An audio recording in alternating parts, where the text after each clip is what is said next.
Welcome, everybody, to the Informed Secular Minds podcast. I am Corey, with you as always. You can follow me on Twitter and on Periscope at Dopinephrine.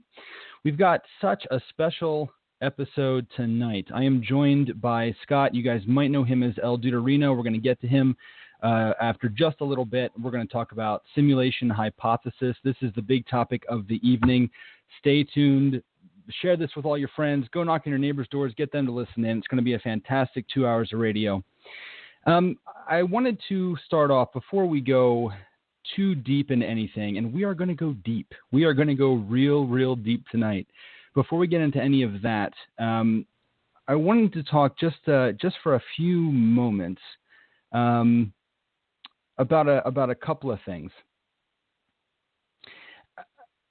Those of you who follow me on Twitter or are familiar with my scopes have spoken to me in Hangouts. Anybody who knows who I am or has had time to spend with me and listen to what I have to say are aware that I am a humanist and an optimist. When I look at our story, the shared history of our species, I see a long trend of progress.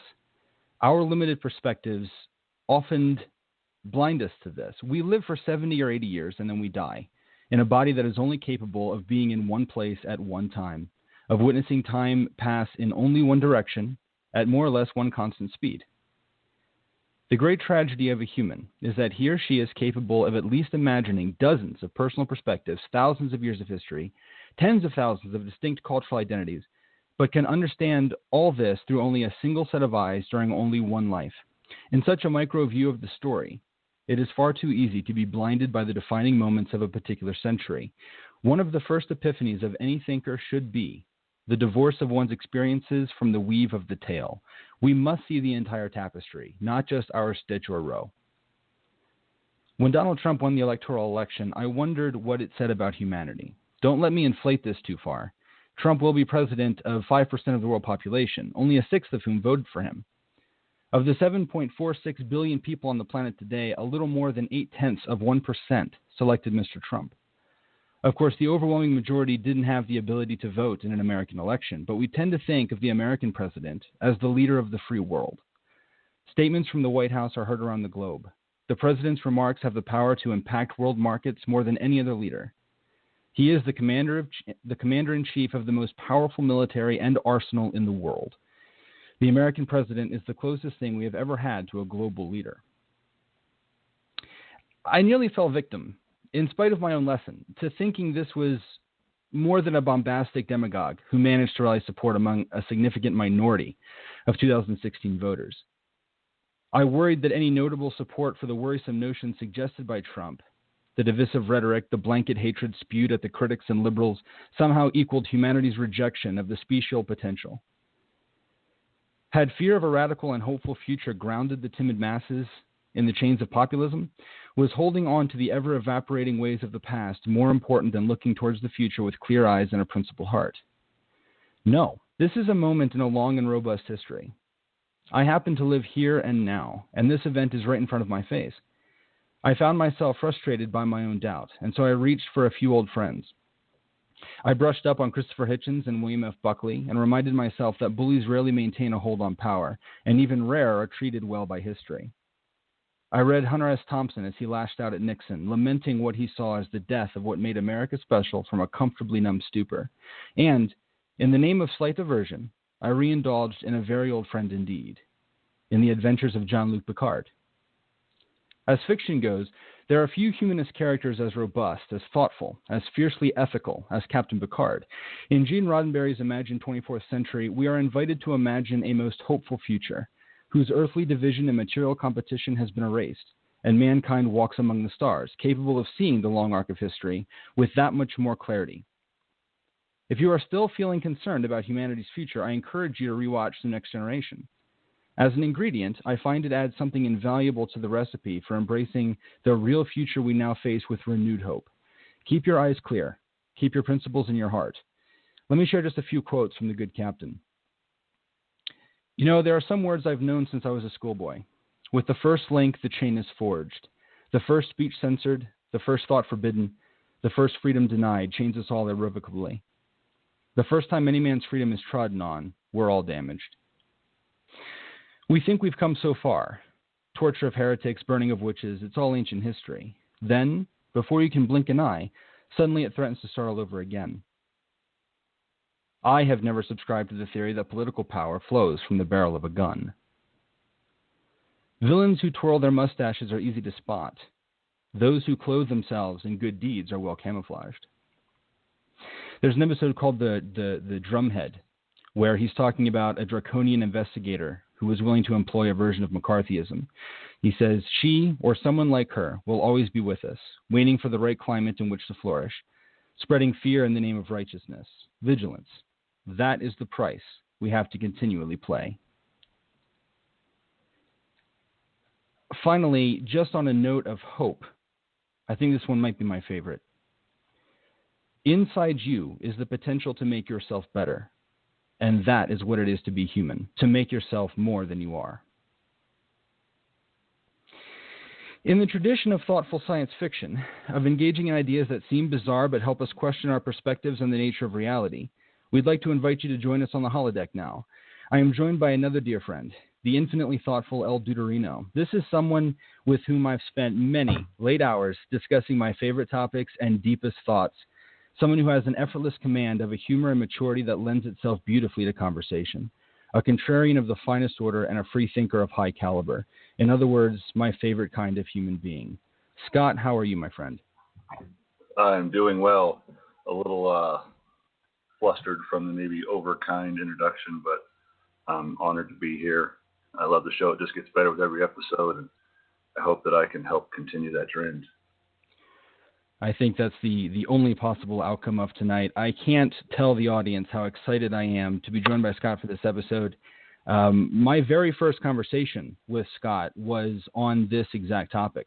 We ended up meeting in Google Hangouts. We spoke a little bit about this and that, some counter-apologetics, a little bit of politics, a little bit of atheism. And then we turned to something a little deeper, a little more mysterious. We started to talk about what we were calling at the time simulation theory. Given our intention to be as accurate as possible, we, of course, have to refer to it as the simulation hypothesis, as it is not yet proven. It is nothing more than a hypothesis. But we ended up talking that night, going from a quick hour-and-a-half conversation. I think we ended up going well past dawn. We spoke probably, sure. 8 or 9 hours we went talking about all of this, and we just looked at this thing from every different possible angle.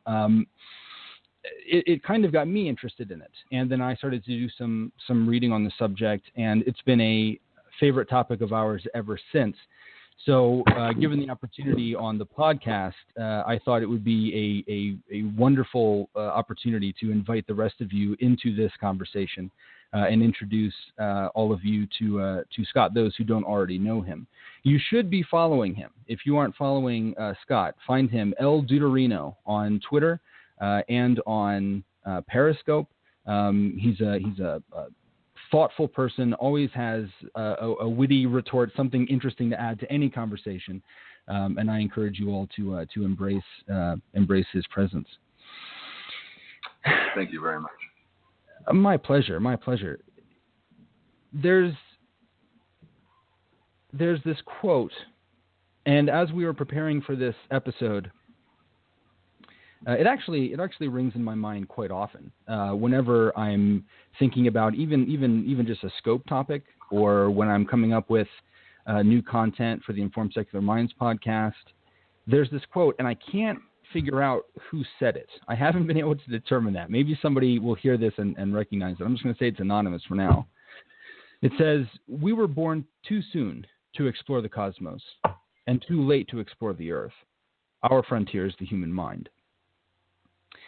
I think there is something maybe unquantifiable about human beings that makes us natural explorers. We're very curious. We're very inquisitive. We really have an interest in understanding our environment. Perhaps part of that is a survival instinct. But it seems to go beyond that. We can't stop asking questions. We can't seem to let something well enough alone. Whenever there's a new thing, a new question, something that we don't get, we can't help but pick at it. We have to understand. We'll poke and prod and guess until we have something to go on. This is as human as it gets, in my view. It reminds me of the quote we discussed earlier, or the line from The Matrix of like a splinter in the mind. Like a splinter in the mind. It pokes at us, doesn't it? It kind of bothers us when we don't have an answer. It doesn't matter if it actually relates to our lives or not. If we have the time, we're going to try to figure stuff out. We want to understand. And we are, that quote so perfectly encapsulates perhaps even something that is part of our generation, or at least the generations living in this larger chunk of time. The Earth is pretty well mapped at this point. We're not going to find a new continent. There's no grand frontier where we can saddle our horses and go off into the unknown to see what exists there. We're not going to fall off the edge of the map. We're not going to meet new peoples, right? All of the exploration on this planet must be done in the 21st century through time. We have to use anthropology and look backward in order to discover new things on our planet, or scientifically. There may be other species that we have yet to discover. Every year we're discovering new species of organisms all over the planet. But in the tradition of the great explorers of yesteryear, their adventure has come to an end. And we are living in a time when we have not yet figured out interplanetary or interstellar travel quite yet. We're getting pretty close. We all remember late last year when Elon Musk presented his idea for colonizing Mars to an extent. We're very, very excited about what that will provide. But we aren't quite yet in charge of our own destiny when it comes to exploring the cosmos. We do not yet live in a time where you can, the way that you will with a car, get in a starship and take off and explore the solar system or the galaxy at large, or even beyond that.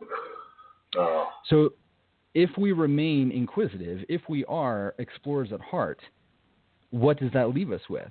We can get into science and we can explore things that are tangible. We can explore physics. We can explore things from our perspective. We can look up into the sky and we can learn things that way. We can be an anthropologist or a historian, and we can learn more about what happened before us. But to really explore something without those kinds of resources, for every human being to be able to engage in their own exploration, to scratch that itch, we must explore the mind.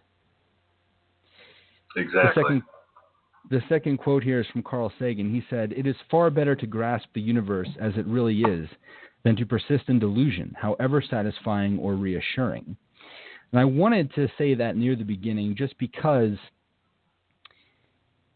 well, it lends itself, I think, to the atheist argument, for one thing. We talk a lot about God beliefs and lacking God beliefs, and I think that all too often people will cling to a God belief out of some level of fear or some desire to be reassured, a fear of death or a fear of having to make their own decisions when it comes to morality or ethics. They need that higher power. That can be a reassuring thing. And I think that free thinkers have a duty to reject things if they are purely reassuring, if indeed they are not true. But that applies to this as well, because the more I learn about simulation hypothesis, the more slightly uncomfortable I can be. It's a little unsettling. It's a little challenging to the mind, and it's a little challenging to how I define my place in the universe. And that can be a little scary. But I think that in the spirit of grasping the universe as it really is, rather than persistent delusion, and in attempting to be explorers, I think it is reasonable to at least consider the implications and potential evidence that what we refer to as reality is something smaller than the totality of actual reality.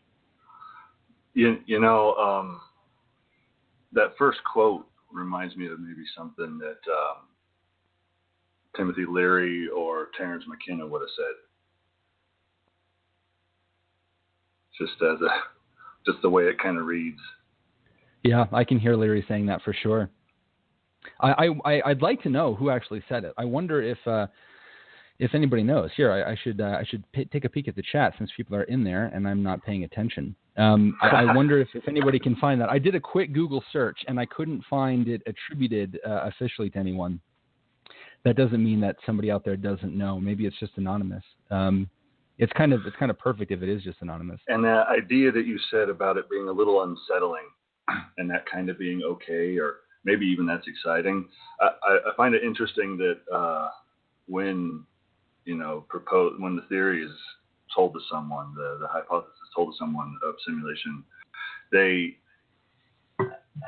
have a few reactions. There's some people who are excited about it, and I probably fall into that category. But there are people who just are really uncomfortable about, like Neil deGrasse Tyson, for instance. He gets a little uneasy when he hears it, and so it's just interesting the range of reaction to that. Absolutely, it's something that regardless of where you end up falling on this,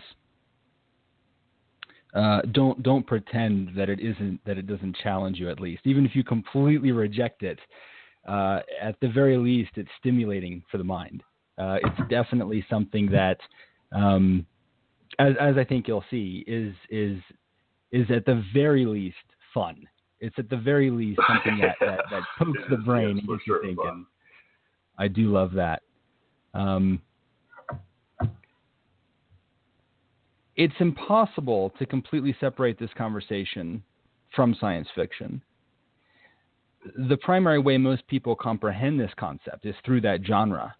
And indeed, I doubt we will make it through the entire show without mentioning The Matrix more than a few times, even if we tried to do that. And I know that we're actually intending to do it a couple of times because I don't know how you get around it. It's almost cliche, and so I apologize if anybody feels that way. But it's going to happen. There's just no getting around that. With respect to those roots in science fiction, I'd like to share some words spoken by Philip K. Dick in 1977. Instead of reading it aloud as I'd originally planned, I thought it would be appropriate to just let him speak for himself. Now, this clip is a little on the long side, but I think it is fascinating. It's just over 4 minutes. Have a listen to what Mr. Dick was saying 40 years ago. The subject of this speech is a topic which has been discovered recently and which may not exist at all. I may be talking about something that does not exist. Therefore, I'm free to say everything or nothing. I, in my stories and novels, often write about counterfeit worlds, semi-real worlds, as well as deranged private worlds, inhabited often by just one person, while meantime the other characters either remain in their own worlds throughout or are somehow drawn into one of the peculiar ones. This theme occurs in the corpus of my 27 years of writing. At no time did I have a theoretical or conscious explanation for my preoccupation with these pluriform pseudo-worlds, but now I think I understand. What I was sensing was the manifold of partially actualized realities lying tangent to what evidently is the most actualized one, the one which the majority of us, by consensus gentium, agree on. Later that day, back home again, but still deeply under the influence of the sodium pentothal, I had a short, acute flash of recovered memory. Then, in mid-March, a month later, the total body of memories, intact and entire, began to return. You are free to believe me or to disbelieve, but please take my word on it that I am not joking. This is very serious, a matter of importance. At that time, I had no idea what I was seeing. It resembled nothing that I had ever heard described. It resembled plasmic energy. It had colors. It moved fast. It collected and then dispersed. But what it was, what he was, I am not sure even now. In other words, it's a common theme in my writing that a dark-haired girl shows up at the door of the protagonist and tells him that his world is delusional, that there's something false about it. Well, this did finally happen to me. I even knew that her hair would be black. I had an actual complete sense of what she would look like and what she would say. She did appear. She was a total stranger, and she did inform me of this fact, that some of my fictional works were, in a literal sense, true. I wrote out these dreams in novel after novel, story after story. To name two in which this prior ugly present obtained most clearly, I cite The Man in the High Castle and my 1974 novel about the U.S. as a police state, called Flow My Tears, the Policeman Said. I'm going to be very candid with you. I wrote both novels based on fragmentary residual memories of such a horrid slave state world. People claim to remember past lives. I claim to remember a different, very different present life. I know of no one who has ever made this claim before, but I rather suspect that my experience is not unique. What perhaps is unique is the fact that I am willing to talk about it. We are living in a computer-programmed reality, and the only clue we have to it is when some variable is changed and some alteration in our reality occurs. We would have the overwhelming impression that we were reliving the present, déjà vu, perhaps in precisely the same way, hearing the same words, saying the same words. I submit that these impressions are valid and significant, and I will even say this: such an impression is a clue that at some past time point a variable was changed, reprogrammed as it were, and that because of this an alternative world branched off. So that was Philip K. Dick in 1977. It's fascinating stuff. He basically admits to having been using drugs when this occurred. You can't. He had gone to the dentist. He had a dental procedure, and was under the influence of sodium pentothal, which I guess is commonly known as true serum. Yeah, but in my mind, I guess it's sort of like the way like morphine takes away pain by you still feel the pain, but you just don't really care that it's there. And so the true serum makes you feel so good that you don't really care about the consequences of telling the truth. It's probably some sort of a sedative and a pain medication for a procedure. Right. Kind of makes you disjointed from it. It's hard to take something like that as anything more than his subjective experience. For sure. But he's a science fiction writer who writes of counterfeit worlds and then has an experience under the influence of substance. Right.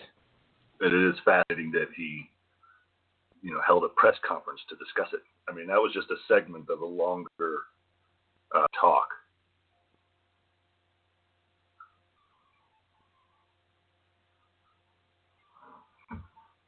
And that was 1977, the same year that Sylvester James Gates graduated from Massachusetts Institute of Technology. And he's an American theoretical physicist known for work on supersymmetry, supergravity, and superstring theory. He's a recipient of the National Medal of Science, among other nationally recognized achievements. And in 2011, at the Isaac Asimov Memorial Debate, he was speaking with Neil deGrasse Tyson on this subject. So where has this pursuit taken you? Oh my God. Where have you landed? Why would you ask that? I'm asking that here and now. It's New York City. It's Okay. March 7th. Well, partly it's taken to these very strange images that are behind your head right now. These are pictures of equations. I've been, for the last 15 years, trying to answer the kinds of questions that my colleagues here have been raising. And what I've come to understand is that there are these incredible pictures that contain all the information of a set of equations that are related to string theory. And it's even more bizarre than that, because when you then try to understand these pictures, you find out that buried in them are computer codes just like the type that you find in a browser when you go surf the web. And so I'm left with the puzzle of trying to figure out whether I live in the matrix or not. Wait, you're blowing my mind at this moment. So you're saying, are you saying your attempt to understand the fundamental operations of nature leads you to a set of equations that are indistinguishable from the equations that drive search engines and browsers on our computers? That is correct. So wait, I have to just be silent for a minute here. So you're saying as you dig deeper, you find computer code writ in the fabric of the cosmos. Into the equations that we want to use to describe the cosmos, yes. Computer code. Computer code, strings of bits of ones and zeros. It's not just sort of resembles computer code. You're saying it is computer code. It's not even just is computer code. It's a special kind of computer code that was invented by a scientist named Claude Shannon in the 1940s. That's what we find very, very deeply inside the equations that occur in string theory and in general in systems that we say are supersymmetric. That is just beyond fascinating. That's like part of I think it's like 2 hours long. Find the 2011 Isaac Asimov Memorial Debate. He's just one of the people on the panel. They're always fantastic. And of course, Neil deGrasse Tyson is infinitely entertaining. I would encourage anybody who's interested to go and look that up. It's worth your time. Now, a slight problem arises as we proceed. Neither Scott nor myself are scientists or especially versed in the technical aspects of physics, quantum mechanics, string theory, or cosmology. We're just a couple of guys from Wyoming talking about something fascinating. Instead of trying to explain all of this to you with the jargon intact, that would be disingenuous and foolish. So, we will do our best to provide you with the details smarter people have put down, and then engage in wild speculation. We are not necessarily asking you to take any of this as fact or truth, more as a possibility that makes enough sense to be acknowledged. I intentionally left out any segments about secular news or truth or politics so as to keep a clear wall between those subjects and this one. This should be fun and engaging, an opportunity to suspend that which we think we know and go into the thought experiments and hypotheses that follow. Now, with the qualifications out of the way, let's get into why we are definitely, beyond a shadow of a doubt, living in a computer simulation. I'm gonna let Scott introduce us a little bit because he was my great teacher and introducer into this topic, and he's got a lot of really interesting thoughts on this. Scott, why don't you give us just a little bit of your history when it comes to simulation, the simulation argument?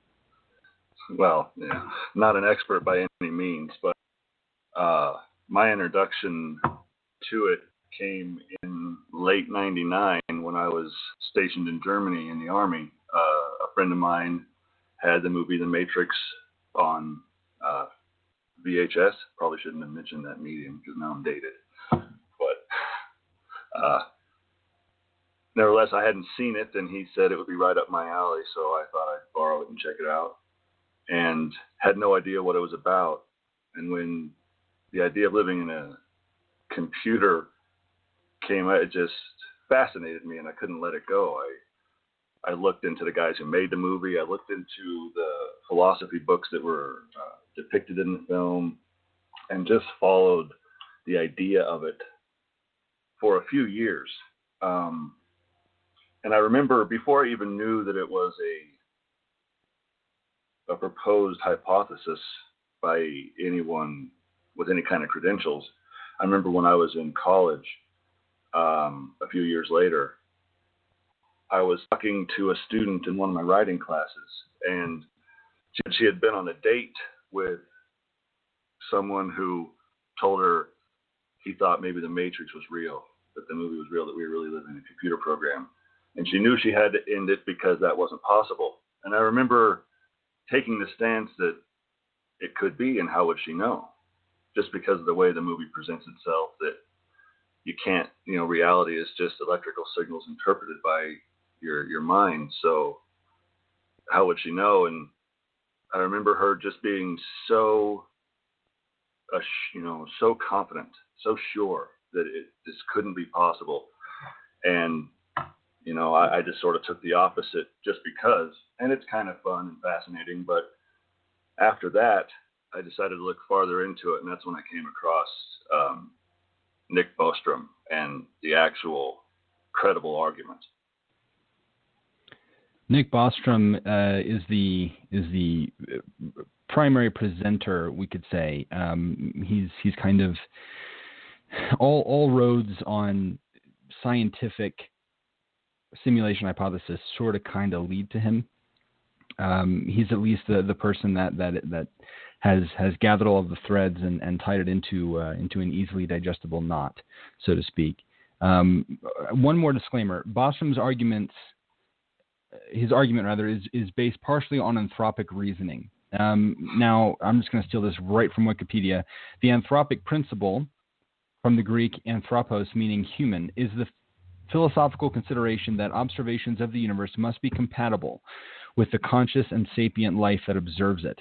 Some proponents of the anthropic principle reason that it explains why this universe has the age and the fundamental physical constants necessary to accommodate conscious life. As a result, they believe it is unremarkable that this universe has fundamental constants that happen to fall within the narrow range thought to be compatible with life. The strong anthropic principle, or SAP, as explained by John D. Barrow and Frank Tipler, states that this is all the case because the universe is in some sense compelled to eventually have conscious and sapient life emerge within it.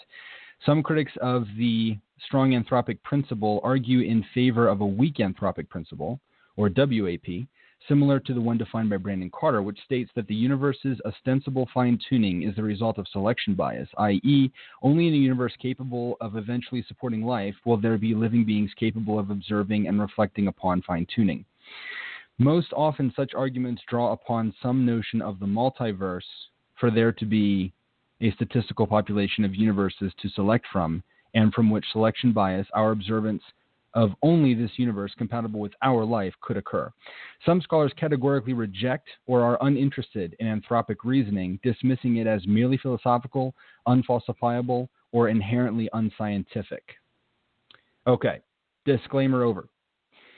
Nick Bostrom is a professor. He's the director of the Future of Humanity Institute at Oxford University, among other titles. And what we want to do here is talk about what he presents in his paper, The Simulation Argument, why the probability that you are living in a matrix is quite high. Yeah, the Matrix got many otherwise not so philosophical minds ruminating on the nature of reality. But the scenario depicted in the movie is ridiculous. Human brains being kept in tanks by intelligent machines just to produce power. There is, however, a related scenario that is more plausible and a serious line of reasoning that leads from the possibility of the scenario to a striking conclusion about the world we live in. I call this the simulation argument. Perhaps its most startling lesson is that there is a significant probability that you are living in a computer simulation. I mean this literally. If the simulation hypothesis is true, you exist in a virtual reality simulated in a computer built by some advanced civilization. Your brain, too, is merely a part of that simulation. What grounds could we have for taking this hypothesis seriously? Before getting to the rest of the simulation argument, let us consider some of its preliminaries. One of these is the assumption of substrate independence. This is the idea that conscious minds could in principle be implemented not only on carbon-based biological neurons, such as those inside your head, but also on some other computational substrate, such as silicon-based processors. It's slightly dense, and we are going to continue, but what I'm going to do is, for all of our patrons, I'll do, just like I did last week, I'll do sort of a wrap-up post on Patreon, and I'll include some links to these papers so that you can study them at your leisure if you so choose. He goes on, of course, the computers we have today are not powerful enough to run the computational processes that take place in your brain. Even if they were, we wouldn't know how to program them to do it. But ultimately, what allows you to have conscious experiences is not the fact that your brain is made of squishy biological matter, but rather that it implements a certain computational architecture. This assumption is quite widely, although not universally, accepted among cognitive scientists and philosophers of mind. For the purposes of this article, we shall take it for granted. Given substrate independence, it is in principle possible to implement a human mind on a sufficiently fast computer. Doing so would require very powerful hardware that we do not yet have. It would also require advanced programming abilities or sophisticated ways of making a very detailed scan of the human brain that could be then uploaded to the computer. Although we will not be able to do this in the near future, the difficulty appears to be merely technical. There is no known physical law or material constraint that would prevent a sufficiently technologically advanced civilization from implementing human minds in computers. Our second preliminary is that we can estimate, at least roughly, how much computing power it would take to implement a human mind along with a virtual reality that would seem completely realistic for it to interact with. Furthermore, we can establish lower bounds on how powerful the computers of an advanced civilization could be. Technological futurists have already produced designs for physically possible computers that could be built using advanced molecular manufacturing technology. The upshot of such an analysis is that a technologically mature civilization that has developed at least these technologies that we already know are physically possible would be able to build computers powerful enough to run an astronomical number of human-like minds, even if only a tiny fraction of their resources were used for that purpose. What he's saying here is that today, if you wanted to create a simulation like the one in the Matrix, where everything is completely, when you eat food, it tastes like real food. When you walk around, there's physical objects that you can interact with. It's completely indistinguishable from what we call now reality. There is, upon consideration, no reason why in the future we would not be able to create this kind of technology. We can't do it in 2017. But there is plenty of good reason to think that it's physically possible. We just have to build the machine that can do it. Right. If you are such a simulated mind, there might be no direct observational way for you to tell. The virtual reality that you would be living in would look and feel perfectly real. But all that this shows so far is that you could never be completely sure that you are not living in a simulation.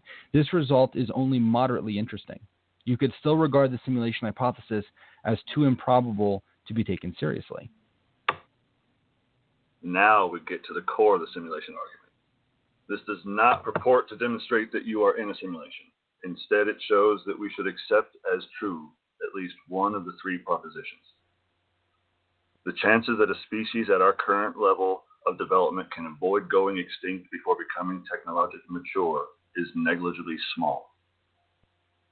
Almost no technologically mature civilizations are interested in running computer simulations of minds like ours. Or you are most certainly in a simulation. So we're gonna break these down. Yes. The first few times that I read them, I was like, "What is he saying?" I really had to talk this through and consider what he was saying, because at first I thought that he was actually disproving it. It seemed ridiculous. Right. As a corollary to the trilemma, Bostrom states that unless we are now living in a simulation, our descendants will almost certainly never run the ancestor simulation. Let's start with number one. The chances that a species, and remember, one of these three things must be true according to this argument. The chances that a species at our current level of development can avoid going extinct before becoming technologically mature is negligibly small. Scott, what does that mean to you? To me, it's saying that at a certain point in technological advancement, the technologies that a civilization like that is working with are just become so inherently dangerous that the civilization ends up destroying themselves before they can become technologically mature. And the chances that they get through that are very small. So we've as of our current understanding, and this could change, this is this is something that nobody should take seriously as new information presents itself. We might discover that there is, for some reason, a natural cap on computing power. I don't know why we would, but it could happen. In which case, this would all go out the window. But based on what we understand right now, we don't have a hard upper limit for computing ability. If there is such a high-end limit, it's quite possible that because we have yet to even contemplate it, that it's so high that this would still be possible. This first proposition suggests that as we develop as a species, we are destined to destroy ourselves before we make it to the point where we can create these kinds of high-end computers. Before we can build something this incredible and this powerful, we will end up destroying ourselves. We will go extinct. Global warming will wipe us out. We'll go to nuclear war and wipe out all human beings. Whatever the case may be, that's something that is quite possible. We've got a caller, and I haven't screened this yet, but before we go on to proposition 2, I think we should probably say hello. Oh, that'd be excellent. Hey, what's up, you guys? How's it going, Dawood? How are you doing? I'm good. And you both? Doing quite well. Yeah, doing well, Dawood. How are you? I'm good. But hey, I'm finding the show, very interesting. But it would be crazy if all this is actually true. And if it is, let me ask a question. Would there be an outside? And if there is there a way to get out? I don't know. Indeed. Interesting. So a way to get out, sort of like in the Matrix, where they were in a world and then plugged into the Matrix and could unplug and then be existing in the real world outside of the Matrix. While that's one theory or one hypothesis surrounding this greater argument, I think more than likely no. I think more than likely our minds would be artificial as well, part of the program, and that we don't exist in the real world. Although there would be a real world outside of it that's running the simulation. Yeah, true. Or, that world could be a simulation on its own, too. And that is very true. A point that I was going to get to later in the show. So remember that when we come around to it. Thanks so much for calling into the program. We always love it when people call us up. If you want to call in and join in the conversation, call us 646-564-9551, and we will put you on the air as well. And I think that Dawood's question is one that we're going to end up covering here shortly. It's definitely one of the more interesting concepts, because if all of this ends up being taken as factual or could be proven to be factual, then I think that's probably the most natural human question. How do we get some control back? How do we end up breaking out of that? How do we take the red pill? Yeah. Okay, so proposition 2 is almost no technologically mature civilizations are interested in running computer simulations of minds like ours. You want to expand upon that one, Scott? So yeah, if we're not saying that premise 1 is true, if we're thinking that that's false and that we can move past, we could have the technology to create these simulations, these computers that could handle photorealistic simulations like this, then premise 2 says that we wouldn't have an interest in doing it. A technologically mature civilization, almost none of them would have an interest in running a simulation like that. And so you have to decide if there's any precedence or reason to think that a technologically mature civilization would want to do it. You would have to imagine a future in which, if proposition 1 is not true, that we don't end up going extinct, that indeed we do reach the point where we can do this, but there is no longer a drive or a reason to do it, where nobody would have an interest in creating a simulation, because that's something that I think we'll end up getting to very quickly. the motive behind something like this has to be pretty strong in order to go to the trouble. So we have to imagine, if we're not going to accept that we will go extinct before we do this, then we have to accept that we will indeed achieve the ability, but no one will bother. Or we have to accept proposition 3, which is that you are almost certainly living in a simulation. Okay, some scholars speculate that the creators of our hypothetical simulation may have limited computing power. If so, after a certain up a little point... bit for me, Corey. Okay, am I sounding better to you now? Oh dear, I hope you guys can hear me all right. How's this sound?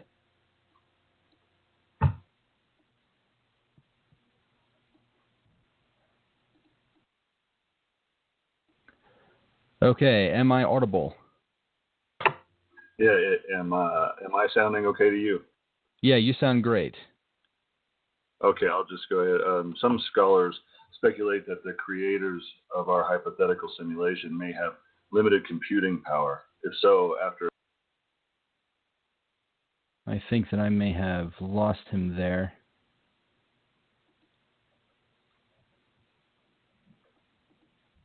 Okay.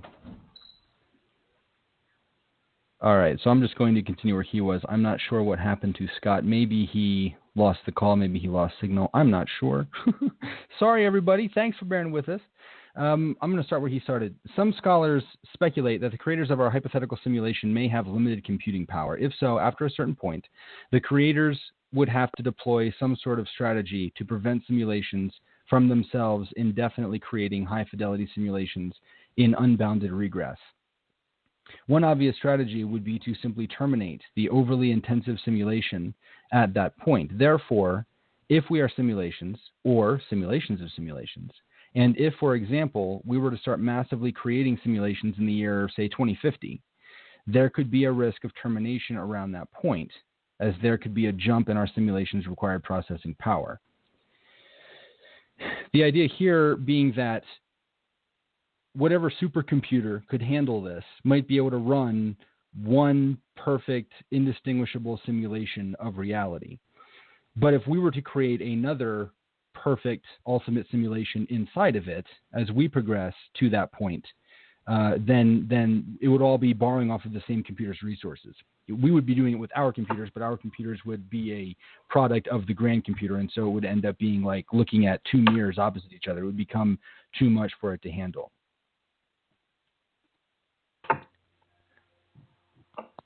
Are you with me there, Scott? There you are. I am. Yeah. Okay. Hopefully, just an internet hiccup there. Hopefully, there's no worries moving forward. Now, we end up getting into a numbers game, and I think this is kind of Bostrom's ultimate point. If we have ancestral simulation, that is to say, eventually humanity gets so powerful that they create a massive simulation like this that either simulated minds or biological minds could be hooked up to it, could be created inside of a computer or harnessed into a computer, then you would have lots and lots and lots of people there. The odds are that if there are ancestor simulations, we are more likely to be one of those than an actual first-run person, meaning you would have... just for the sake of easy numbers, if you had 1 trillion brains in a simulation, 1 trillion simulated brains, and there were actual minds that were controlling this, you would have more simulated minds than you would have actual physical brains. And so just playing the numbers game, it ends up being more likely that we are one of the simulated minds than not, just because the odds are against us. However, there do have to be first-run people in order for the species to grow to a point to be capable of achieving all of this. Therefore, we absolutely, even if we accepted simulation hypothesis, we absolutely could be material people living in base reality, and the programs of the simulation do not yet exist. Exactly. When Elon Musk was asked his thoughts on reality being a simulation, he answered, "The strongest argument for us probably being in a simulation is the following. 40 years ago, we had Pong, 2 rectangles and a dot. Now, 40 years later, We have photorealistic games with millions of people playing them, and it's getting better every year. Soon we'll have virtual reality and augmented reality. If you assume any rate of improvement at all, then the games will become indistinguishable from reality. He went on to say, given that we are on that trajectory and that those games could be played on any set-top box or PC, and that there would likely be billions of such simulations, the odds that we are in base reality are billions to one. Billions to one. One of the questions in the chat is from Zafara. She said, so the simulation runs out of memory, so then people would be terminated. In our guest earlier, we were talking about if we started to make our own simulations, or presumably if it can only handle so many minds, if you ever did hit an upper limit, would that potentially explain death? Would you have to begin terminating minds in order to make room for more ones? Are those bits wiped away to make more memory? Do you have any thoughts on that? I guess it depends on if, the global death rate to the global birth rate, because that's an interesting idea, that death is to free up space. But if the birth rate is outweighing the death rate, which I think it is for overpopulation, if we're thinking about along those lines, then I'm not sure if that's part of it, but it might be just a continuum, like a recycling, almost like a reincarnation of ones and zeros, of information. Everything has to die to recycle and then be used again as some other part of the program. We are currently experiencing exponential population growth. I don't know the exact rate of population growth today, but there are, throughout my lifetime, there has always been more people alive on the planet today than there were yesterday. The rate of death is much lower than the rate of birth, and the more people on the planet, the more people there are procreating, and so it exponentially grows. Of course, assuming that the simulation is running all reality, and that when we look with a telescope into the sky, we aren't just looking at, a backdrop, a desktop image, wallpaper. If we are actually seeing other stars that we could, given sufficient technology, reach, then that suggests that the simulation is capable of a massive amount of information, and a few more billion minds might be of little consequence. Of course, a human brain is very, very complex, and so it probably takes more space on a drive than a rock or a tree or something like that. But we can probably presume that if the simulation is based on anything, it's based on some version of reality in which life and death, organisms being born, aging, and then dying, that occurred too. And so it's simulating that part of reality as well, not that death was a construct invented just to free up space. That would imply that we invented death and that we're actually immortal. And while anything could be possible once we've gone this far, I don't know that makes a lot of logical sense. Though it is fascinating. Given that we were talking about video games, or the video games were brought up in Elon Musk's quote, there's the idea, and this is what Dawood was talking about when he called in, that we are a simulation inside of a simulation, and so on. And that gets to some sort of a infinite regress, begins to be like a Russian nesting doll kind of viewpoint. And I know we said we were going to talk about it, and I don't want to talk about it for too long, because it just, I'll start to end up like Leo DiCaprio and having my top continue to spin forever if we're just inside of a simulation, inside of a simulation, inside of a simulation. But I think it should be mentioned and considered. Like we play The Sims, and it shows that if we are living in a simulation, that there's this precedent set that for us at some level we want to try and recreate our environment. And what I was saying to the caller was, there's a scripture from East Asian Buddhism entitled Avatta Masaka Sutra, translated Flower Ornament Scripture. and it says that the cosmos is made up of infinite realms upon realms, each residing in the next, and so on. And that text was written in stages starting about 500 years after the death of Buddha and was compiled for the first time completely in 420 by Buddha Hadra. So the idea that the caller brought up has been around for a long time.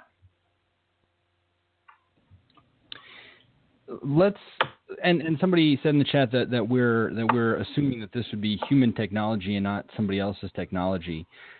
We are proceeding in that vein, just because we're already making so many leaps that it helps to understand that the most likely people that would want to simulate humans would be future humans. That just seems like common sense to me. That doesn't mean that you can apply common sense to any of this. It's just to say that it's easiest to imagine that a simulation of humans would be made by humans, unless, of course, humans never existed, in which case we absolutely, if all of the rest of this is true, there would be no way to distinguish between humans creating a human simulation or some other race inventing just a species based on God knows what, in order to see where things go. They could have just invented, people and thought, we're going to call them humans, but we don't actually exist anywhere but inside of the simulation. Let's talk a little bit about what evidence can be interpreted as supportive of the hypothesis. The speed of light is very interesting to me because we hold it to be the upper limit of how fast anything can go.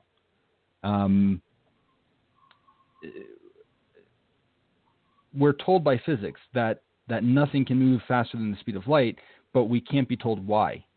It's circular. It just says nothing can go faster than the speed of light. Why? Well, because nothing can go faster than the speed of light. That's not a very satisfying answer. It just happens to be the best one we've come up with so far. We just can't seem to get a whole lot of stuff to move faster than the speed of light. And we also have problems with mediums of light. As Einstein was able to demonstrate, light is made up of photons. If light is moving through water, then water is the medium. If it's moving through glass, then glass is the medium. But if it's moving through space, you kind of have to get into quantum mechanics in order to explain what the light is moving through. If it's a vacuum, if the medium for light between like a star and a planet is a vacuum, then what is it moving through? It doesn't. What's keeping it going? It's a bit of a problem. One of the ideas is that the speed of light exists as a hard upper limit for movement because of the need for a refresh rate. If you are existing in a simulation that's being powered by a computer, then just like any other simulation, the very, very early mediocre ones that we've been able to produce up until this point in 2017, you have to have a frame rate, you have to have a refresh rate. It could be that even a computer of this power would have a refresh rate, and that refresh rate is limited to the speed of light. And so one of the laws of nature is that nothing can go faster than that because the computer couldn't handle it. If you started going faster than the speed of light, you'd start to see screen tear or something, and maybe that could potentially explain it, because as of yet, we don't know why we can't go faster than the speed of light. Yeah, and there's things in the physical realism. In Einstein's twin paradox, one twin traveling in a rocket at nearly the speed of light returns a year later to find his twin brother an old man of 80. Neither twin knew their time ran differently, and neither lost a heartbeat, but one's life is nearly over and the other's just starting. This seems impossible in an objective reality, but time really does slow down for particles in an accelerator. In the 1970s, scientists flew atomic clocks on aircraft around the world to prove they tick slower, the synchronized ones on the ground, but how can time, the arbiter of all change itself, be subject to change? Quantum realism. A virtual reality would be subject to virtual time, where each processing cycle is one tick. Every gamer knows that when the computer is busy, the screen lags. Game time slows down under load. Likewise, time in our world slows down with speed or near massive bodies, suggesting that it is virtual. So the rocket twin only aged a year because that was all the processing cycles the system busy moving him could spare. What changed was his virtual time. I love that. I love that there's kind of sort of an answer for everything. It's almost frustrating. It's like, come on, like there's got to be a way that we can say this is completely ridiculous. And yet every time we turn around, it's a little bit like begging the question because we end up saying, well, but this could support simulation theory. This their hypothesis. This could support. If you put the simulation theory first, then that makes sense. Yeah, which is a dangerous way to think to begin with, but it's still a lot of fun. I've even heard this mentioned when we talk about near-death experiences. This comes up a lot in theistic arguments. Where people that are near death, when their bodies are being flooded with chemicals and they're in a high emotional state, people talk about seeing a bright light and moving towards it, or moving out of their body and being able to look down at themselves on a surgery table, and then their life gets saved and they come back in. I've heard theists say that this is proof of heaven.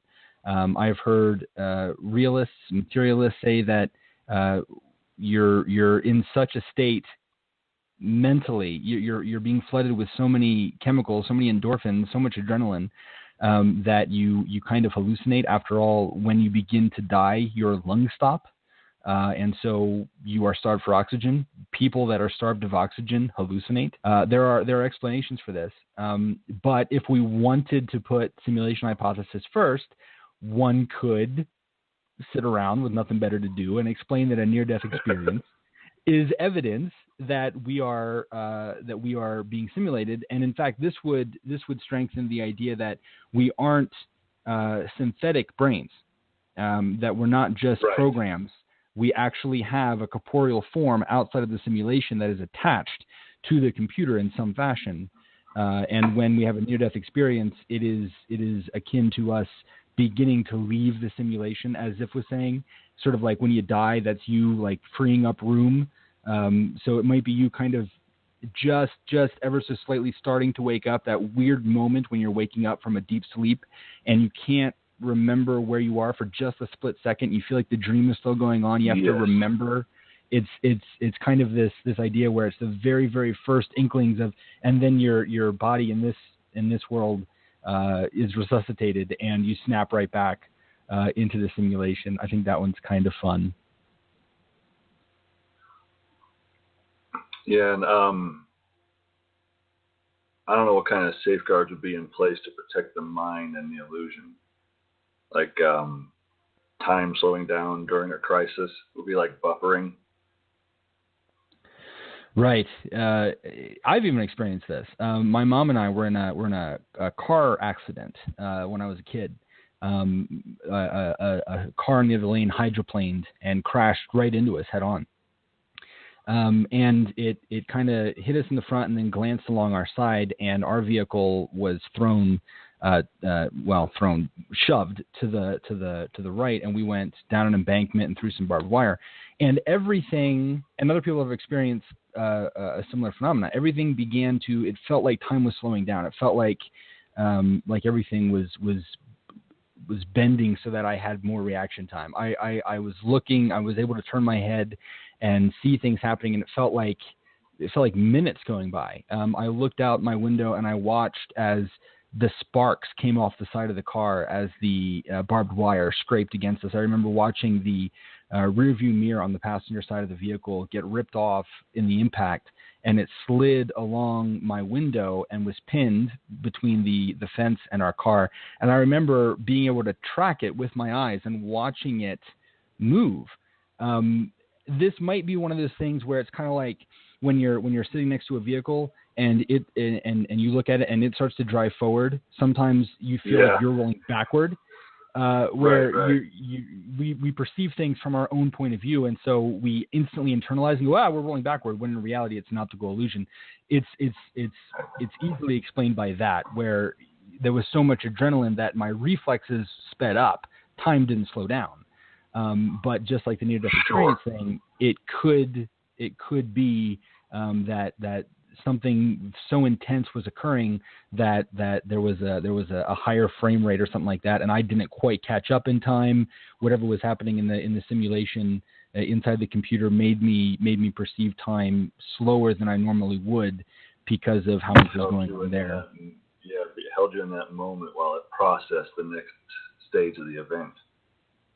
And when you're talking about the near-death experience and kind of like what people see in that, and how the experience could be a flooding of chemicals in the mind, it makes me think of DMT, which is produced in the pineal gland during the time of death, or they at least they think it is, and I think they've shown that it's produced in the pineal glands of mice under stresses. So that's something that could happen in that moment that you were talking about of just extreme stress, or when you go into shock, or possibly in a near-death experience. And people have talked about DMT being like not necessarily like using the substance doesn't make you feel high or change the way that you behave. It just erases this reality from your viewpoint and replaces it with a different reality. And a lot of people have reported being shown that reality can be manipulated and changed at will. And that's a fascinating linked up area. I've talked to some people who have used DMT. And I've read some articles about it. I know that Joe Rogan on his podcast talks about it quite a lot. There's a strange correlation between people's experiences on this particular drug. People tend to report similar things, similar stimuli. There's this agreement that it feels as though there are other entities, that the DMT is somehow pulling back a curtain in a sense and allowing you to see things as they truly are, where the hallucination tends to share some traits. You think that you're being the same experiences. Right. Like there are some kind of ethereal life forms that are aware of you and are watching you in that state. It's so much fun. If you were to write a novel about simulation hypothesis, it would be really, really fun to have the real us's in the real world with access to this enormous simulation, deciding that we would program into the coding a compound, this drug, DMT, just for fun, that we could use in order to manipulate the program digitally through the manifestation of ingesting a drug. It gets even a little bit more interesting when you think about the fact that DMT is in so many things. It is in several plants, just grasses that most people have in their front yards. It's in trees. It's just everywhere. And the reason why, and our bodies produce it, like we said, mice produce it. The reason why we're just not tripping on DMT all the time when we eat these plants that contain it or come in contact with it is because there's an inhibitor that our body has that protects us from it, basically, or stops it from reacting. And when they make a substance like ayahuasca or something where you drink it and then have this experience, it shuts down that inhibitor. Or there's typically another root or plant involved that shuts down that inhibitor so that you can experience the DMT. And in certain versions, the experience only lasts like 15 minutes. And because it's something that the body recognizes, it's just metabolized and processed and you're back to normal, that soon. So very interesting that it's so commonly found in nature. I've never tried DMT. I know people that have. At some point it would be kind of cool to do that. I'm pretty sure it's strictly illegal, but it would be a really interesting experience, just period. But then to afterward kind of revisit these ideas and compare notes with other people that had done it, and that would be awesome. Indeed, yeah. Someday maybe. Yeah. I was thinking also the idea of simulation argument lends itself nicely to ideas of, since we're playing and having fun, like ghosts and other supernatural aspects of the world that seem to be reported by millions of people, but don't make any sense as far as the world we understand it. Yeah, there's just like the DMT thing, there seems to be certain traits that are shared among ghost stories. Typically, well, you could probably talk about this better than I, because I know that you've gone into this a little bit deeper than I have. But the idea that whenever you have a really good meaty ghost story, right, it usually involves some kind of horrific, violent death, some kind of just sick, gross, twisted thing that nobody was prepared for. How would that fit into the simulation hypothesis? Yeah, like you're saying. Well, first off, it fits in nicely because the simulation hypothesis is fun to entertain, and ghosts are also fun to entertain. So you get to entertain both things and maybe even justify one with the other. So that's where I like to play with it. But yeah, typically a ghost story requires some kind of a tragic event or something just to shock, and then this is why the ghost hangs around. They say it has unfinished business, but perhaps it's not unfinished business. Perhaps it was just removed so quickly and so violently from the program, from the rest of the program, that the memory space, and this kind of goes to Zafara's question, the memory space is still being used, and perhaps it's just something to do with a defrag or a refresh rate that doesn't allow them to be completely erased, and you're seeing that kind of a trace of them. When a program is installed on a computer, you have your hard drive, your disk, and the program. And this is I might be explaining this horribly. I'm I'm no expert, but when you install a program onto a hard drive, it carves out some space for itself. It says, this is how big I am as a program. And then it gets installed inside of that gap. Then more programs and files and whatnot end up being recorded on the drive, and they end up being stacked, so to speak, against that gap where the program sits.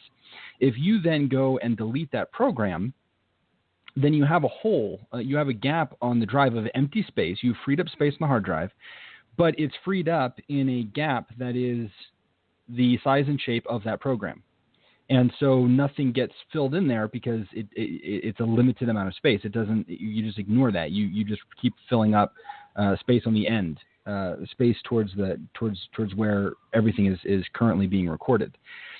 So when you defrag, it takes a look at all of the spaces. It determines all of the spaces where files were moved but left behind a shadow of themselves, or where programs were uninstalled, and it pushes everything nice and tight again. It puts everything nice and stacked so that you don't have those gaps, and instead everything gets moved down, so to speak, into a nice tight row, so that you have not only free space, but free space that is easily accessible by new files and programs.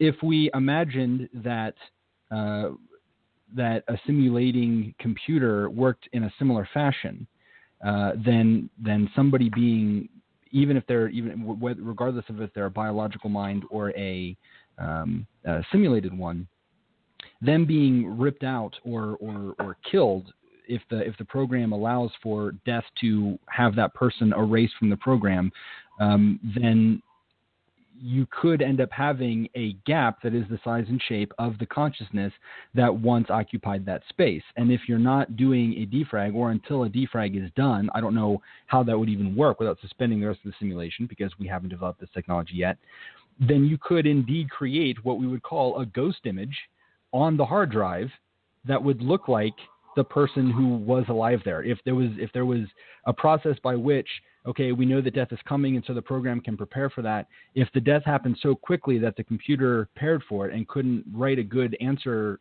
around it to make everything nice and fluid, then it could just end up being like a undefragged computer with these little ghost chunks left behind. I do love that. That's one of my favorites. I like it a lot. And the other idea that kind of fits with that goes to that memory space again, because as you're saying, if we're dealing with a simulation that is giving us the entire universe that we can see and beyond, then we're dealing with something with so much computing power that likely, when you defrag your computer, you tend to do it because I need to free up space. And that's your motivation of doing it.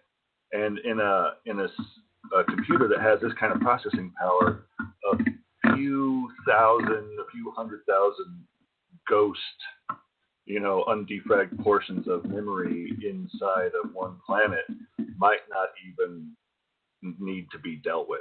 And, you could say this building's been haunted for 100 years, but what's 100 years on the cosmic scale of time that this simulation has been running for?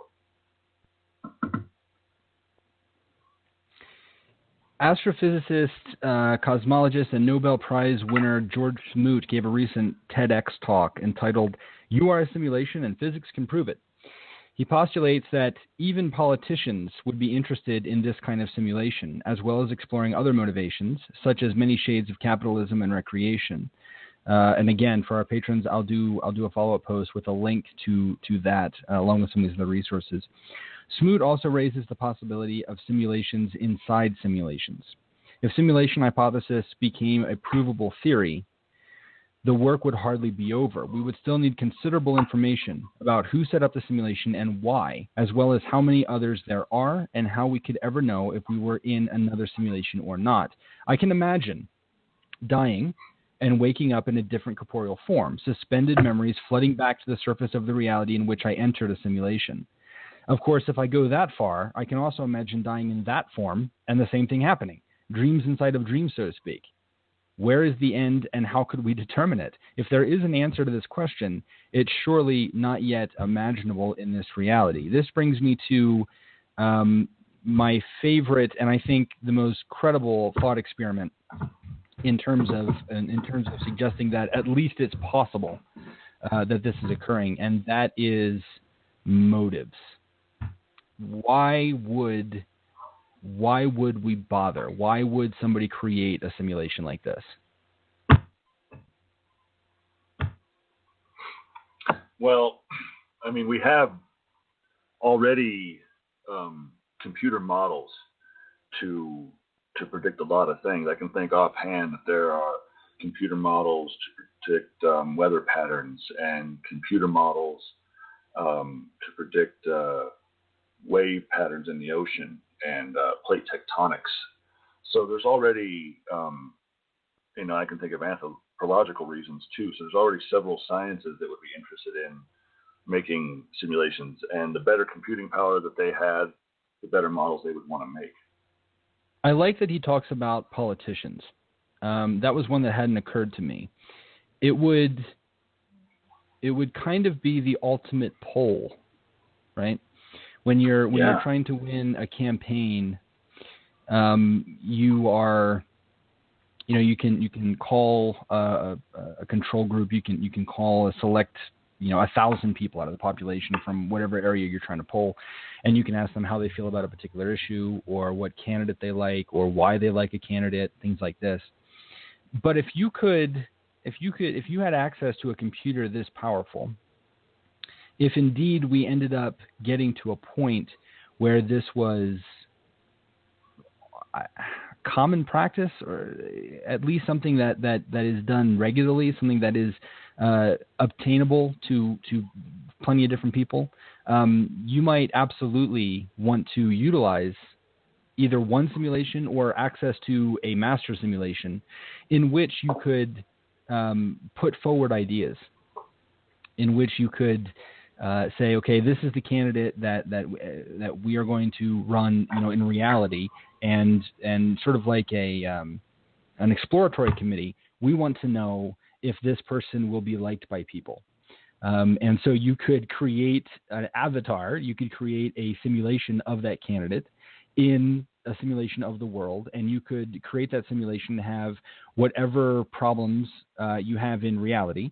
You could tune the economics, you could tune the climate, you could tune the cultures, everything that you wanted in order to get the most definitive picture possible.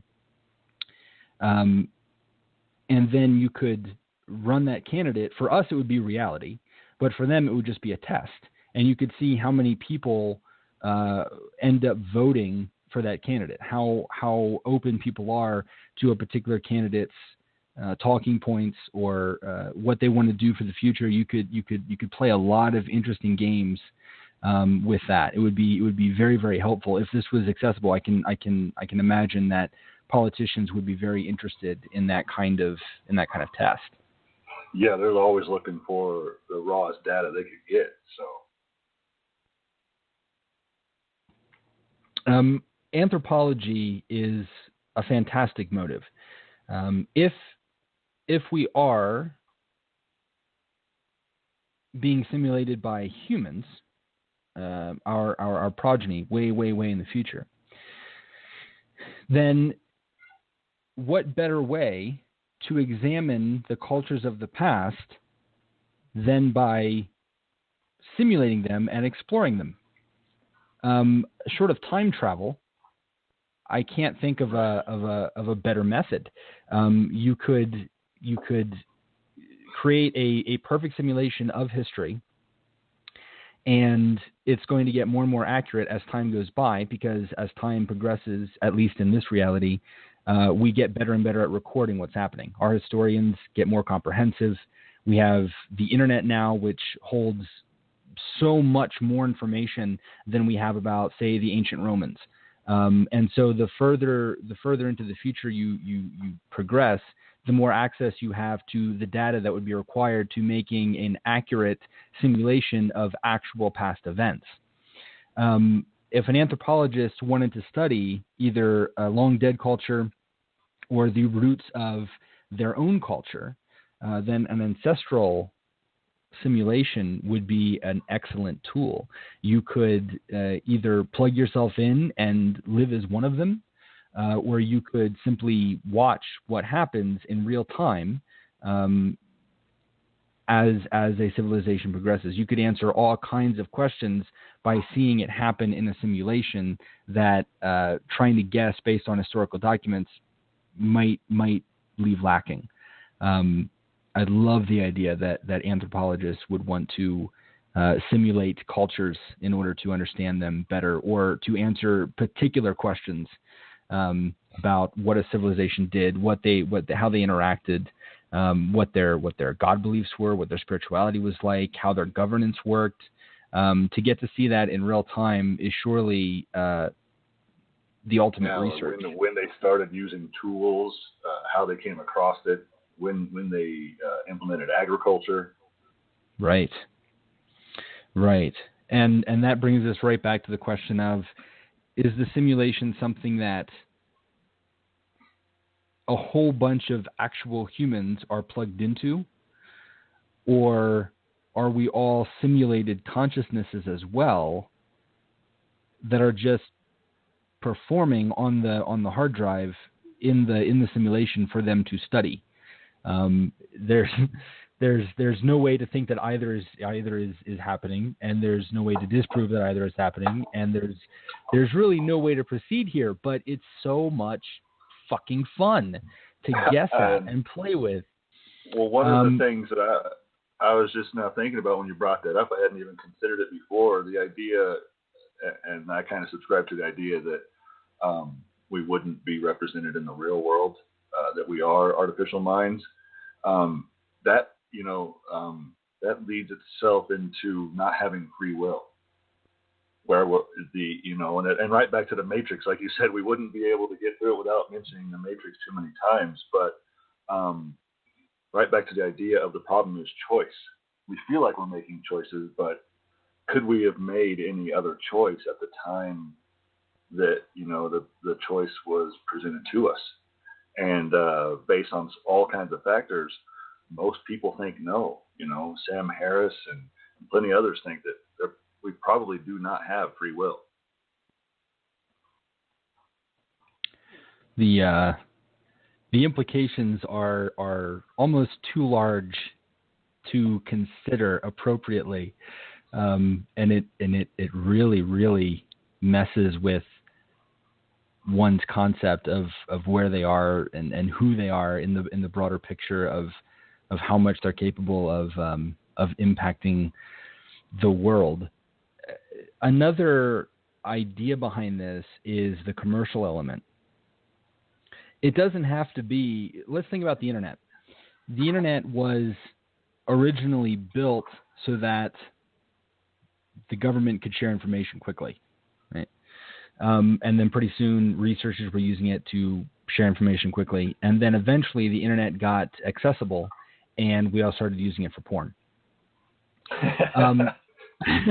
It ended up being in the late 90s, like mostly about porn. I think even today, in the age of social media, like 50% of the information that moves across the internet is pornography. Well, I've never looked at porn on the internet, so you must be driving that billion-dollar business by yourself. It's not me. I don't. It's all of these degenerates out there that are looking at this pornography. I would never. Yeah. But if we study that trend, and we try to use that as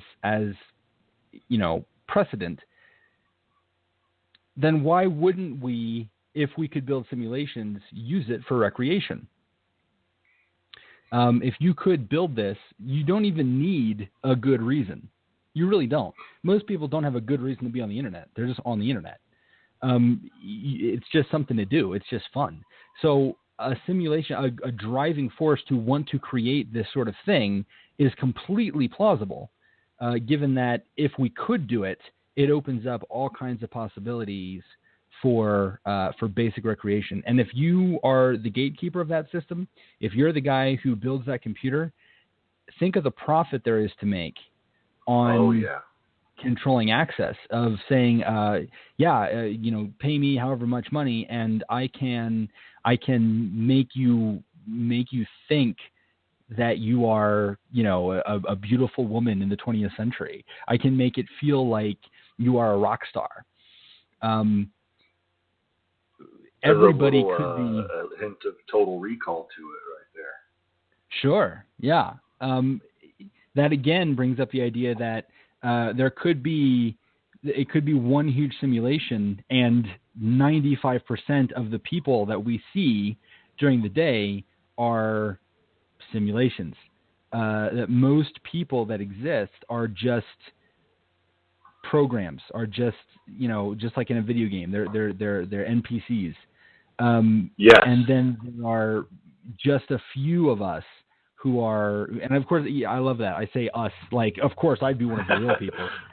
Yeah, there's definitely a narcissistic aspect to, there's a program created for me, and this is for me. Right. It does feel like that sometimes. It does. I mean, you can't. You don't want to think of yourself as, well, there are probably real people out there, but I'm this kind of humbleness. I'm not one of them. Nobody thinks that way. If this is all a simulation, I'm definitely one of the real people plugged in, and the rest of y'all,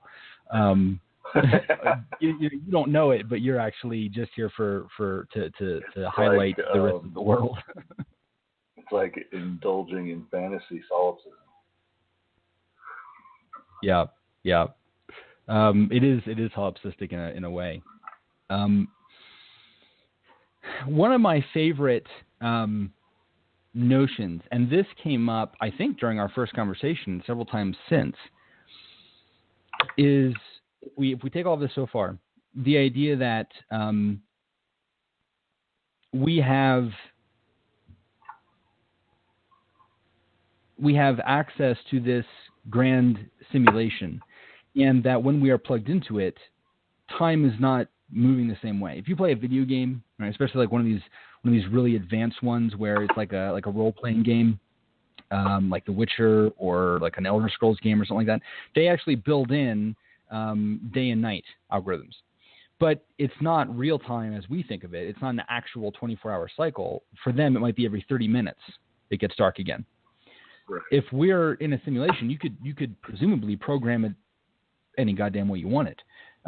It could be that you put on the special helmet that makes you think that you're walking around and living and breathing in the 21st century, and 30 minutes later in reality you wake up and you take the helmet off, but inside the simulation you went from birth to natural death at 90 or something, and it all felt completely real when you were inside the simulation, but upon waking up everything comes flooding back and you're like, oh right, that was just another aspect that people have reported about the DMT that we were talking about before was the idea of that 15 minutes while they were experiencing it feeling like weeks, months, sometimes even years, and then coming back out of it and then like I guess re-uploading into reality and realizing that it was only a few minutes, which would allow for multiple goes. You could enter the room, every Friday at 11:30. You've got an appointment at the simulation store, and you go down there and you pay the man 90 credits, and he plugs you into a machine, and you tell him what you want, and then you go to sleep and have an entire life full of memories and relationships and ideologies and political motivations and the whole thing. And then you wake up at noon and, wow, that was fantastic, and leave the guy a review on Yelp and go home. The possibilities end up getting, it's so cool. This is where you start to... That covered reincarnation. Exactly. It ends up covering reincarnation. These ideas where, I think I was so-and-so in my last life. Probably somebody is delusional. But what if, though? You know what I mean? And those Eastern philosophies and the thing that I read earlier that had been around forever, and that's kind of where the idea of quantum mechanics come in. And it's just so, like we talked about before, that it explains so many things, but that helps explain superposition and the double slit experiment without trying to get into too many things that are hard to grasp on top of this subject. But those things that are hard to grasp in our materialistic worldview kind of fall into place in simulation theory worldview. Yeah. You start to get why most of us can't comprehend this stuff, and yet there seem to be apes among us who are capable of understanding notions that are way above what we can understand. You can have a Lawrence Krauss or a Neil deGrasse Tyson or a Richard Dawkins or a Stephen Hawking, and they understand things with such precision, and it's like they have bigger brains than the rest of us. It's just remarkable the apparent difference in cognitive ability, but it could just be a matter of application. If you were presented with the opportunity, and somebody said, okay, we've got this awesome simulation, and it's always running, and people pop in and pop out, and you can live as whoever you want to as soon as that slot is freed up from the last guy who did it. We can stick you into the shoes of any person who's ever lived. Whoa. And live their life inside the simulation. I can't imagine saying no to that, as long as there weren't ethical problems that became apparent. And I don't know where, that's like a whole other subject. But if I could, let's say that you and I, Scott, are right now in real reality, sitting in chairs opposite each other. And in that reality, we're dear friends. We've been dear friends for years and years. And we do this as a game. We do this for fun. we want to explore reality. We think it makes for good conversation. And so we play this game where we enter the simulation as two people, and we position them in such a way that we will end up meeting each other, just so that when we wake up, we can talk about who we were in that reality, how we perceive things, given a complete difference, seeing if there's something about our personality, something in our character that holds true, or if a completely different set of experiences make us different. Do we like each other in one simulation and then in another end up being mortal enemies? Do we end up collaborating on some grand project? Are we just friends? We could wake up and go, wow, in that one we got really, really far. In fact, we even hit upon the very crude narrative of how this is working in reality, and then we did a podcast and we talked about it. How cool! It's almost like we're starting to catch on. What do you want to do next? And then we'll jump back in and be, warriors in ancient China or something. It's really, really, really cool. You could do famous people. You could want to be a celebrity, or you might just want to. After a while, that might get old. You might just want to live a normal, basic life, and you might just say, in this one, I want to be an atheist living in Wyoming at the dawn of the 21st century, and I want to experience what it was like under President Obama and President Trump, and I want to see what it was like during the Iraq War, and I want to just feel that particular time. I'm interested in that particular time. And then you might come out and you might do something completely different. It could change week to week if you really wanted it to. The possibilities are endless. What do we have here? Let me see what we have in the chat here. I think most people are just kind of going with us. Like, yeah, that would be a lot of fun. Can you imagine if we did this or that? As fun as an imaginary world would be, it doesn't come close to reality, says Robert Hamilton. Interesting point. I would tend to agree. As much fun as it would be, I think that I'm drawn somehow as a human being to understanding what is real. This would, in reality, the way that we just presented it, in reality, this would be, nothing more than a little slice of a larger life.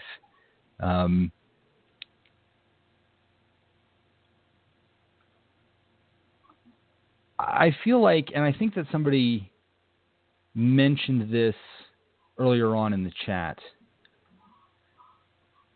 After all of this, it seems, if we accept all of this, that we indeed have evidence for a creator of the universe. If everything is a simulation, doesn't that smack of intelligent design? Could we not simply be in God's simulation? Would we necessarily have to call the programmer of this simulation God? Of course not. Ooh. Oh, you sure? That was juicy. It's exciting, but I'm going to tamp that down real quick. Okay. Simulation hypothesis is based on science that is demonstrable, even if its implications are not yet understood. This is, after all, why it is a hypothesis and not a scientific theory. Second, scientists didn't start with the simulation idea and then start hunting for evidence for it. Quite the opposite occurred. The hypothesis is based on what has been discovered. What has been discovered is not being interpreted with the sole desire to strengthen an old and deeply flawed claim. Third, and probably most importantly, no one who subscribes to simulation hypothesis posits that they understand the intentions of the designers, or that we are necessarily being judged by our choices in this life, or that those who don't behave submissively towards the whims of the programmer will be tortured forever and ever post-mortem. It doesn't ask for faith, it asks to be considered. It doesn't demand obedience, it tries to answer a question about reality that, if answered, would lend itself to freedom.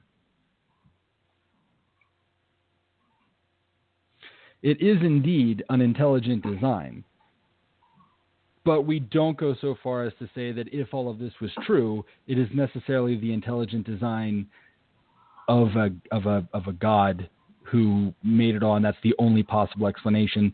It would allow for intelligent design. It would not allow for one particular intelligent designer who is more powerful than human beings are now, just more clever and with access to better technology. Right.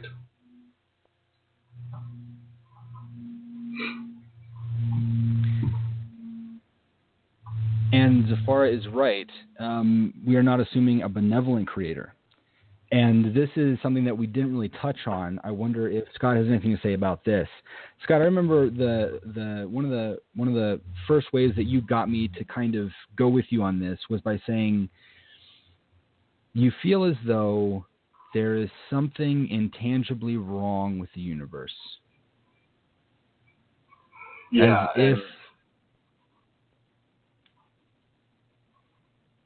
Please continue. Almost as though you can't put your finger on it, but somehow, somewhere, the answers that you've been given just don't quite satisfy some internal desire to understand. As if there's a little bit more than meets the eye, a little bit more than we can perhaps comprehend. Do you ever feel like there's something nefarious going on? Yeah, I mean, to an extent, I think there's always a percentage of the population that feels that way. That's part of that. What I was telling you was it's exactly like that line from the Matrix that I mentioned earlier, where it's like a splinter in the mind. What he says before that is that you feel like something's wrong with this place, like something's wrong with the world. And there are plenty of people who are just not satisfied with status quo. There are plenty of people like my father who go to work every day for 40 years and that's it, and they're happy with the 5 o'clock news and dinner and going to sleep. And then there are, I don't want to pigeonhole anybody, but there's the counterculture that seems to be less satisfied with that and tends to rebel against religion and typical explanations of things. And for them, this existence seems a little nefarious, seems a little constrained or prison-like. And I liked when you went to the idea of reincarnation earlier, because there's an idea behind reincarnation that says, you know, how you were in the first life dictates how your next life is going to be, you know, or previous life. So if you're not feeling satisfied or trapped, maybe you didn't do it right the first time around, and when you came in off of your own choosing or some programmer's idea of what is the correct way, you come back in with a better life or not so good one, or a different thing to learn.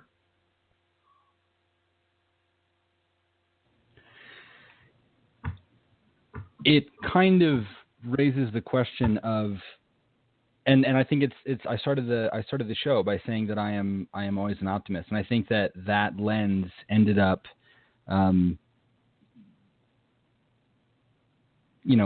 casting its shadow on the way that I approach this. I see it as, I always side on the hope of Star Trek, not Mad Max. Right. I always think that humanity is going to better itself, that humanity is always bettering itself, that we're always reaching for hope and unity, and we want to reduce the suffering of all, and we want to purge cruelty and poverty and hatred and racism and all of these negative things. But there is no reason, there is no way of knowing that if this is all a simulation, that the programmer, and I think somebody said in the chat, we don't even know if the programmer is sane, let alone good or bad.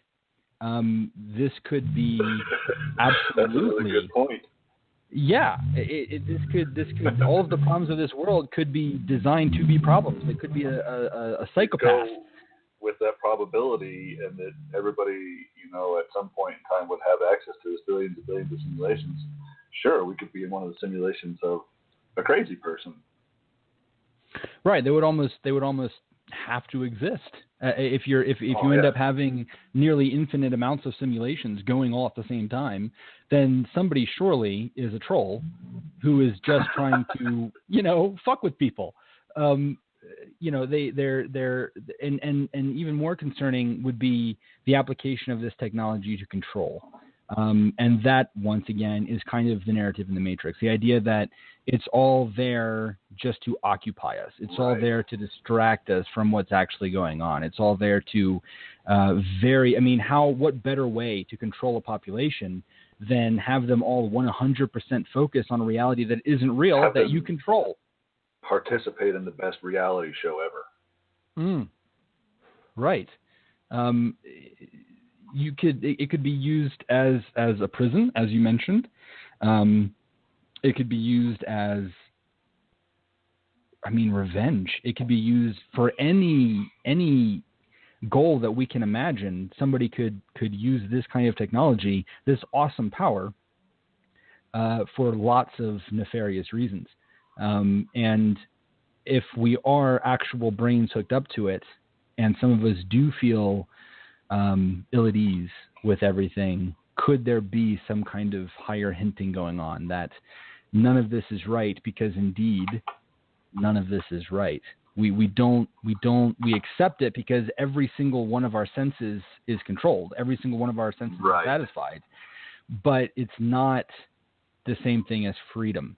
It's a way to waste our lives engaging in something that is totally different. We might be being criticized in the real world for being hooked up to these machines. We might find that reality too hard to deal with. And this might be a grand diversion for those of us who just can't be bothered with real life.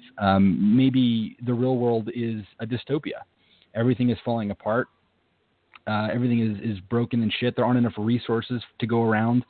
And so if we do this, then it's an infinitely more pleasurable life than the desolate wastelands that exist. The only thing remaining is this supercomputer.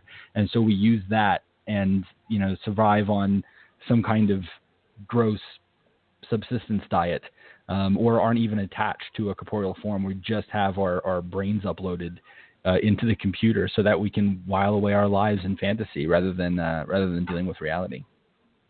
Right. And the fantasy isn't anything spectacular. It's just that we get to live an actual life.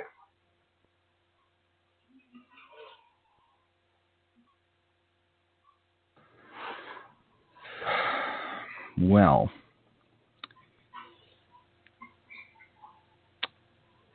Sam Harris I like that somebody came up with it before we got to it. The idea that this is intelligent design, it feels a little bit like some of the ontological arguments. It's different, but it feels a little bit like one of those necessarily follows kind of bullshitty arguments that, well, you can't refute it, so it must be true. And I don't want anybody to get the wrong idea. I don't want anybody to think that this is what I at least am presenting as the way that the world is. And don't you know, man, we're all in the simulation. Wake up, man. I'm not one of those guys. But I am. You are. I'm going to read this. Actually, I'm going to ask you if you will read the segment from Sam Harris. Oh, absolutely. This is a segment from Letter to a Christian Nation. The argument for intelligent design is proceeded on many fronts at once. Like countless theists before them, fanciers of intelligent design regularly argue that the very fact that the universe exists proves the existence of God. The argument runs more or less like this. Everything that exists has a cause. Space and time exist. Space and time must, therefore, have been caused by something that stands outside of space and time. And the only thing that transcends space and time and yet retains the power to create is God. Many Christians find this argument compelling, and yet, even if we granted its primary claims, each of which require much more discussion than ID theorists ever acknowledge, the final conclusion does not follow. Who is to say that the only thing that could give rise to space and time is the supreme being? Even if we accepted that our universe simply had to be designed by a designer, this would not suggest that this designer is a biblical God, or that he approves of Christianity. If intelligently designed, our universe could be running as a simulation on an alien supercomputer, or it could be the work of an evil god, or of two such gods playing tug of war with larger cosmos. As many critics of religion have pointed out, the notion of a creator possesses an immediate problem of infinite regress. If God created the universe, what created God? To say that God, by definition, is uncreated simply begs the question. Any beginning capable of creating a complex world promises to be very complex itself. As the biologist Richard Dawkins has observed repeatedly, the only natural process we know of that could produce a being capable of designing these things is evolution.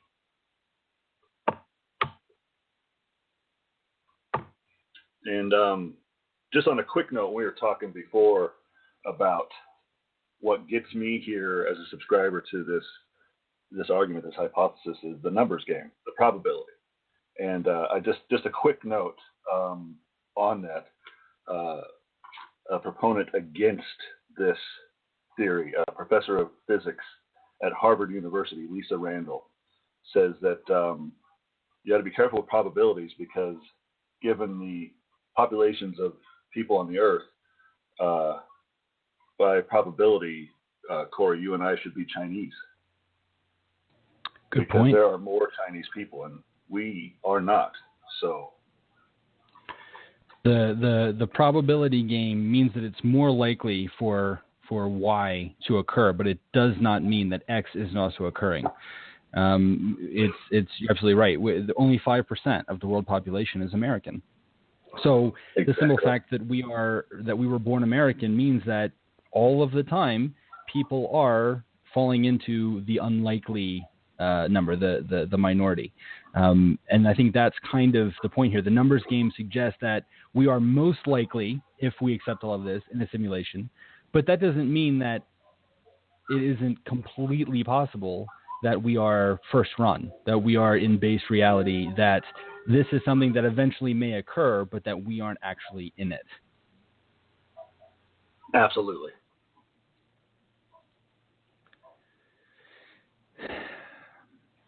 Simulation hypothesis is irrefutable. It is also unfalsifiable. There is no good reason to dismiss it, and too little information to accept it.